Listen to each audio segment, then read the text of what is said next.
Hi అందరికీ నమస్కారం. Welcome to my channel. ఈ వీడియోలో ఇప్పుడే బ్రేకింగ్ న్యూస్. ఈ ఆఫీస్పై ఉద్యోగులకు చంద్రబాబు హామీ. సో ఈ ఆఫీస్పై చంద్రబాబు ఏం హామీ ఇచ్చారు ఉద్యోగులకు అనేది ఈ వీడియోలో తెలుసుకుందాము. వీడియోని ఎక్కడ స్కిప్ చేయకుండా ఎండ్ వరకు చూసండి. అప్పుడే పూర్తి ఇన్ఫర్మేషన్ అనేది అర్థమవుతుంది. అలాగే వీడియో నచ్చినట్లయితే ఒక లైక్ చేయండి.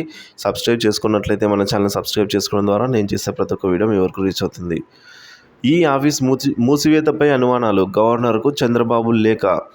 ఏపీ గవర్నర్ అబ్దుల్ నజీర్కు టీడీపీ అధినేత చంద్రబాబు నాయుడు లేఖ రాశారు. రాష్ట్ర ప్రభుత్వ ఈ ఆఫీస్ అప్గ్రేడ్ వ్యవహారం నిలిపివేయాలనైతే కోరుతూ ఈ లేఖ రాశారండి. ఈ ఆఫీస్ మూసివేతపై అనుమానాలు వ్యక్తం చేసిన బాబు, కొత్త ప్రభుత్వం వస్తున్న వేళ అప్గ్రేడ్ చేయాల్సిన అవసరం లేదు అనైతే లేఖలో పేర్కొన్నారండి.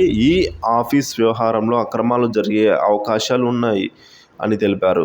మే 17 నుంచి 25 వరకు అప్గ్రేడ్ పేరుతో ఈ ఆఫీస్ మూసివేత నేపథ్యంలో చంద్రబాబు గవర్నర్కు అనుమానం వ్యక్తం చేస్తూ ఈ విధంగా నిలిపివేయాలి, ఈ అప్గ్రేడ్ను మూసివేత నిలిపివేయాలని అయితే కోరాడు.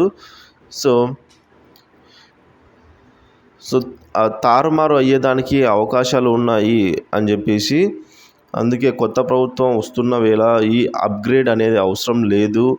సో ఈ అప్గ్రేడ్ వ్యవహారాన్ని తక్షణమే నిలిపివేయాలి అని అయితే చంద్రబాబు లేఖ రాయడం జరిగింది. సో ఒకవేళ అక్రమాలు కనుక జరిగే అవకాశం ఉంది కాబట్టి ఈ ఆఫీస్ వ్యవహారంలో అక్రమాలు జరిగేదానికి ఎక్కువ అవకాశం ఉంది ఈ అప్గ్రేడ్ ద్వారా. సో వచ్చింది ఏమీ లేదు అని అయితే చంద్రబాబు గవర్నర్కు లేఖ రాయడం జరిగింది. ఇన్ఫర్మేషన్ నచ్చినట్లయితే వీడియోని లైక్ చేయండి. ఇలాంటి వీడియోస్ కోసం మన ఛానల్ సబ్స్క్రైబ్ చేసుకోండి. Thank you for watching this video.